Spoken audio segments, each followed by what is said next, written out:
Hello friends. आज हम बात करेंगे क्लास 8th की ज्योग्राफी के chapter land, soil, water, natural vegetation and wild life resource के पार्ट 3 के बारे में। दोस्तों, इससे पहले हम पार्ट 1 और पार्ट 2 में लैंड और सॉइल रिसोर्सेज के बारे में बात कर चुके हैं। आज इस वीडियो के दौरान जो हम बात करेंगे वाटर रिसोर्सेज के बारे में बात करेंगे और अगले वीडियो में इसको हम कंप्लीट करने की कोशिश करेंगे natural vegetation and wild life resources के बारे में बात करके। तो आइए दोस्तों, हम बात शुरू करते हैं। आज का जो लेक्चर है वाटर रिसोर्सेज के बारे में। तो यहाँ पर वाटर से रिलेटेड कुछ फैक्ट्स है, पहले उनको जानना हमारे लिए आवश्यक है कि वाटर हमारे लिए क्यों इम्पोर्टेंट है। तो आइए शुरू करते हैं। Water is a vital renewable natural resources. ठीक है, ये तो हम जानते ही हैं कि जो वाटर है वो हमारे लिए बहुत ज़्यादा इम्पोर्टेंट है। और चूंकि ये because it is a renewable natural resources, ये क्या है, इसको जो हम रिसोर्सेज की या संसाधन की जो कैटेगरी में रखते हैं, और रिन्यूएबल या नवीकरणीय जो संसाधन है उसकी कैटेगरी में इसको रखा जाता है। 3/4 of earth surface is covered with water. ठीक है, अगर हम बात करें टोटल जो अर्थ सरफेस है उसका लगभग कितना जो पार्ट है, 3/4 जो पार्ट है वो लगभग वाटर से कवर है। इसलिए इसको क्या कहा जाता है, it is therefore appropriately called the water planet. इसको इसलिए इसको वाटर प्लेनेट कहना भी उचित है, या जिसको बोले कि ये वाटर प्लेनेट के नाम से जाना जाता है। आपको पता ही होगा कि जो अर्थ है, अर्थ को आप ब्लू प्लेनेट के भी नाम से जाना जाता है due to availability of water. Water की अवेलेबिलिटी के कारण इसको ब्लू प्लेनेट के नाम से भी जाना जाता है। Okay, it was in the primitive oceans that life began almost 3.5 billion years back. Even today, the ocean cover 2/3 of the Earth's surface and support a rich variety of plant and animal life. अगर हम बात करें कि जीवन की जो शुरुआत हुई थी, ठीक है, लगभग 3.5 बिलियन ईयर्स एगो की अगर हम बात करें, तो यहाँ जो जीवन का जो प्रारंभ हुआ था वो कहाँ से हुआ था, ओशियंस से। ठीक है, अगर हम यद्यपि आज भी हमारे जो महासागर हैं पृथ्वी की सतह के लगभग 2/3 भाग को ढके हुए हैं। आज भी जो ओशियंस है वो जो हमारा जो अर्थ सरफेस है उसके लगभग 2/3 पार्ट को ये कवर करते हैं। और कहीं ना कहीं किसी न किसी रूप में वो क्या करते हैं, जो डिफरेंट विविध प्रकार के जो प्लांट्स और एनिमल्स हैं उनकी लाइफ में वो सपोर्ट करते हैं। ठीक है, तो the ocean water is however सेलाइन। अब ओशियन वाटर क्या है, सेलाइन टाइप का होता है, यानी कि वो ड्रिंकेबल वाटर नहीं होता है, या उसको हम यूज़ नहीं कर पाते हैं। And not fit for the human consumption. सेलाइन होने की वजह से हम उसको यूज़ नहीं कर पाते हैं। Fresh water account for only about 2.7%। Nearly 70% of this occurs in ice sheets and glaciers in Antarctica, Greenland and mountain regions. अगर हम बात करें फ्रेश वाटर की, तो जो फ्रेश वाटर है वो लगभग कितना है, ओनली 2.7% ही है।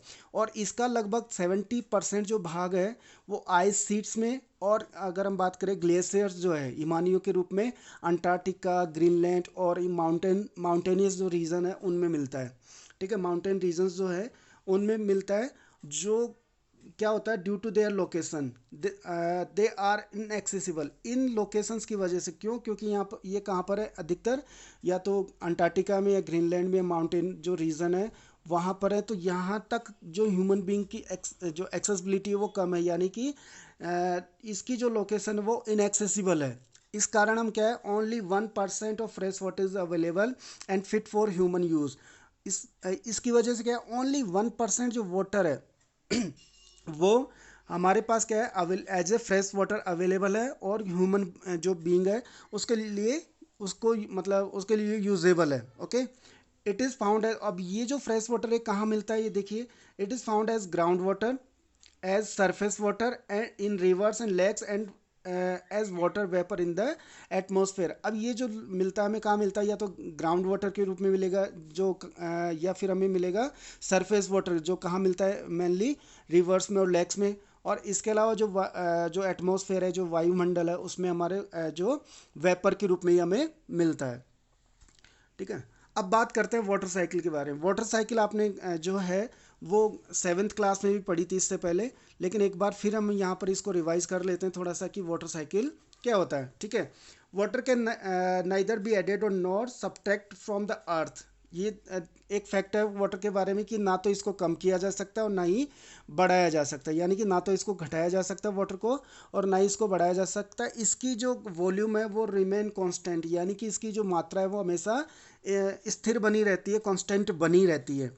ठीक है। इसकी जो, हाँ लेकिन एक चीज़ है कि जो इसका जो डिस्ट्रीब्यूशन है उसमें क्या होता है, डिफरेंस हमें देखने को मिलता है कि कहीं पर ज़्यादा होता है कहीं पर कम होता है। अगर हम बात करें जो वेस्टर्न पार्ट ऑफ इंडिया की, या जो रेगिस हमारा डेजर्ट एरिया है, वहाँ पर इसकी जो वॉल्यूम है वो बहुत कम है।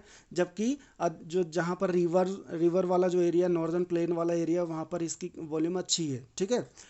Its abundance only seems to vary because it is in constant motion. अगर हम बात करें इसकी जो कॉन्स्टेंट मोशन की वजह से क्या है, ये बना रहता है। ठीक है। अब साइकिलिंग थ्रू द ओशियंस, अब एक साइकिलिंग यहाँ पर होती है, cycling through the oceans, the air, the land and the back again through the process of evaporation, precipitation and runoff. This as you already known is referred to as the water cycle। क्योंकि ये एक तो क्या होता है, जो evaporation मान लीजिए, जो वाष्पीकरण है, वर्षण है, या जिसको बोले रेनफॉल है, प्रिसिपिटेशन है। ओके। और जो वहाँ, या जिसको बोले कि जो रन ऑफ हो जाता है, यानी कि बहकर जो निकलता है, ये एक जिसके द्वारा क्या करता है, इनकी जो प्रोसेस है, इस प्रोसेस के द्वारा ये ओशियन से, एयर से, लैंड से, और कहाँ पहुँच जाता है, ये पुनः महासागरों में जो पहुँच जाता है, ओशियंस में पहुँच जाता है। तो ये एक साइकिल बन जाता है।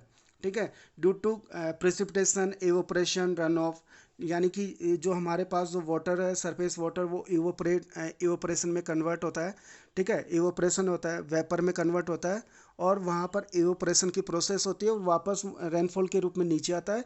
फिर वो बहकर निकल जाता है ओशियंस में, वापस वो ओशियंस को मिल जाता है। तो ये पूरा एक साइकिल है जिसको हम वाटर साइकिल के रूप में जानते हैं। यानी कि जो हमारा ग्राउंड सरफेस वाटर है, वो उसका ऊपर जाना, ऊपर से रेनफॉल के रूप में नीचे आना, और फिर वापस वापस उन्हीं वाटर बॉडीज़ में जाकर मिल जाना, इसको हम बोलते हैं वाटर साइकिल के रूप में।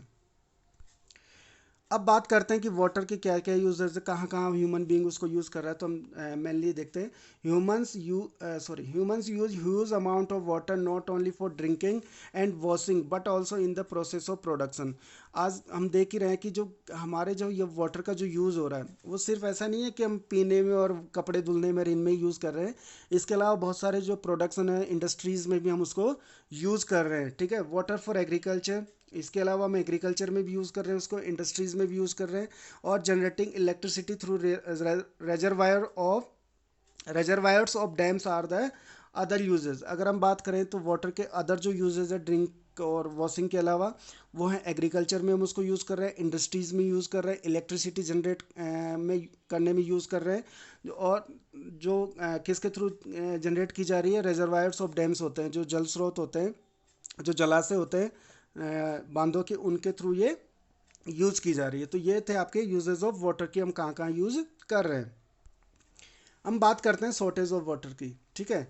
शॉर्टेज ऑफ वाटर की कहाँ है, तो इंक्रीजिंग पॉपुलेशन, क्या क्या कारण है उसके, देखिए भाई, जो शॉर्टेज पड़ रही है वाटर की, जो कमी होती जा रही है, वो किस कारण से होती जा रही है, तो हम देखते हैं इंक्रीजिंग पॉपुलेशन, जैसे जैसे पॉपुलेशन बढ़ रही है वैसे वैसे वाटर की जो डिमांड भी बढ़ रही है, वाटर की ज़्यादा ज़रूरत पड़ रही है, इसलिए rising demand for food and cash crops. ठीक है।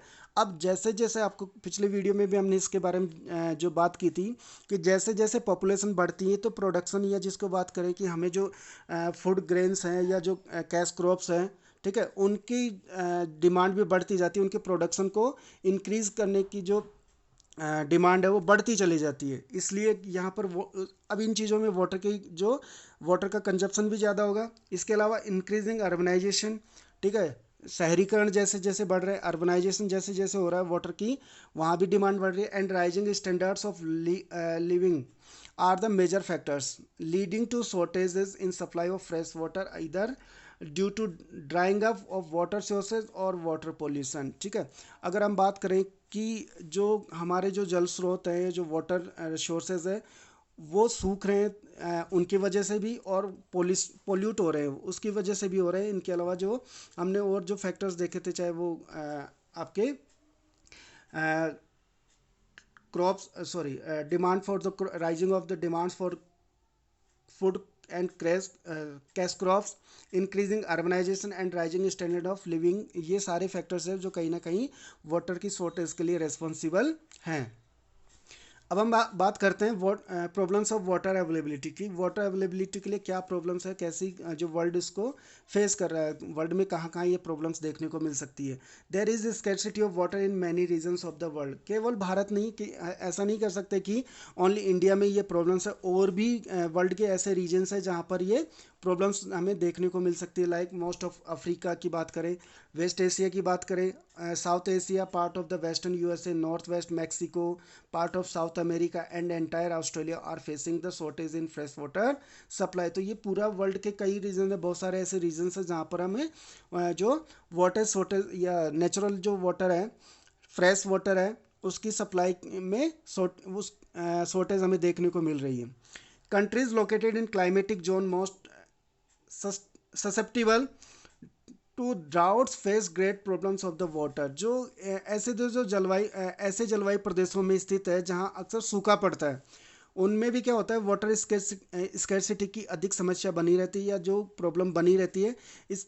अब इसके कारण क्या हो रहा है, इसके कारण क्या होता है कि इस प्रकार जो जल का अभाव है, मौसमी एवं वार्षिक वर्षण या जो रेनफॉल है, उसके जो विविधता के परिणाम स्वरूप भी हो सकता है। ऐसा नहीं है कि सिर्फ यही कारण है। यहाँ पर जो वाटर स्कैरसिटी की प्रॉब्लम है वो किस वजह से हो सकती है कि वहाँ रेनफॉल किस मात्रा में हो रही है, ठीक है, या जो सीजनली जो रेनफॉल होती है वो कम हो जाए, ज़्यादा हो जाए। अगर कम होगी तो वहाँ पर क्या हो रहा है कि स्कैरसिटी हो जाएगी। ओके, तो कहीं ना कहीं बहुत सारे ऐसे रीज़न हैं वर्ल्ड के जहाँ पर वाटर की शॉर्टेज या जो फ्रेश वाटर है उसके शॉर्टेज हमें देखने को मिलती है। ओके, अब बात करते हैं कंजर्वेशन ऑफ वाटर रिसोर्सेज की। वाटर रिसोर्सेज को हम कंजर्व कैसे कर सकते हैं। पहली बात तो हम बात करते हैं why do we need water conservation. हमें वाटर कंजर्वेशन की ज़रूरत ही क्यों पड़ी, ऐसी कौन सी प्रॉब्लम्स है कि इतना वाटर होने के बाद भी हमें कंजर्व करना पड़ रहा है, जबकि ये तो रिन्यूएबल रिसोर्स है अपने आप, इसका एक साइकिल है जो जिससे कि ये जो चलता रहता है, ठीक है। फिर भी हमें क्यों ज़रूरत पड़ी, तो उसकी जो रीजन्स हैं उस पर यहाँ पर हम जो देखते हैं। Even though water is renewable resource, its overuse and pollution make it unfit for use। एक तो हम क्या कर रहे हैं, इसका ओवर यूज़ कर रहे हैं, और दूसरा हम इसको जैसे जैसे ओवर यूज़ कर रहे हैं तो और उतना ही ज़्यादा हम इसको पोल्यूट भी कर रहे हैं, पोल्यूशन भी इसको बढ़ाते जा रहे हैं। पोल्यूशन भी इसमें बहुत ज़्यादा होता जा रहा है। वाटर पोल्यूशन अगर हम देखें तो बहुत ज़्यादा मात्रा में होता जा रहा है, जिसकी वजह से कहीं ना कहीं हमें क्या हो रहा है, इसकी जो शॉर्टेज फेस करनी पड़ रही है, ठीक है।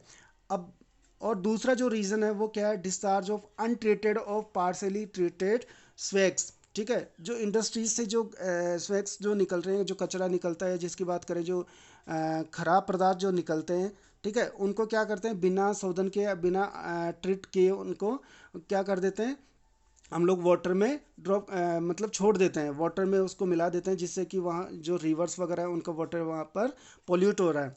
Agriculture chemicals and industrial effluents in water bodies are major contaminates. अगर हम बात करें तो जो एग्रीकल्चरल जो पिछले हमने बात की थी जब सॉइल रिसोर्स के बारे में बात कर रहे थे कि हम एग्रीकल्चरल प्रोडक्ट्स को बढ़ाने के लिए उसमें क्या कर रहे हैं, बहुत सारा केमिकल, फर्टिलाइजर्स, पेस्टिसाइड्स वगैरह का यूज़ कर रहे हैं। अब ये जो इनकी वजह से भी क्या हो रहा है, जो वाटर है वो पोल्यूट हो रहा है, और इंडस्ट्रियल जो एफ्लुएंट्स हैं उनको भी हम क्या कर रहे हैं, वाटर बॉडीज़ में ऐसे कैसे मिला दे रहे हैं, जिससे क्या हो रहा है कि वाटर कंटामिनेट हो रहा है या वाटर में वाटर पोल्यूट हो रहा है। ये जाके ये जो मेनली जो वाटर कंटामिनेट्स है जो वाटर को पोल्यूट कर रहे हैं, तो हमें इनको क्या करना चाहिए, ख़त्म करना चाहिए। तो अब हम बात करते हैं इसके अलावा और क्या रीजंस हैं। They pollute water with nitrates, metals and pesticides, ठीक है। ये सारी चीज़ें मिलने से भी वाटर पोल्यूट होता है, जैसे नाइट्रेट है, मेटल्स हैं, पेस्टिसाइड्स है, एक्सेट्रा। ओके, अब बात करते हैं most of these chemicals are non biodegradable.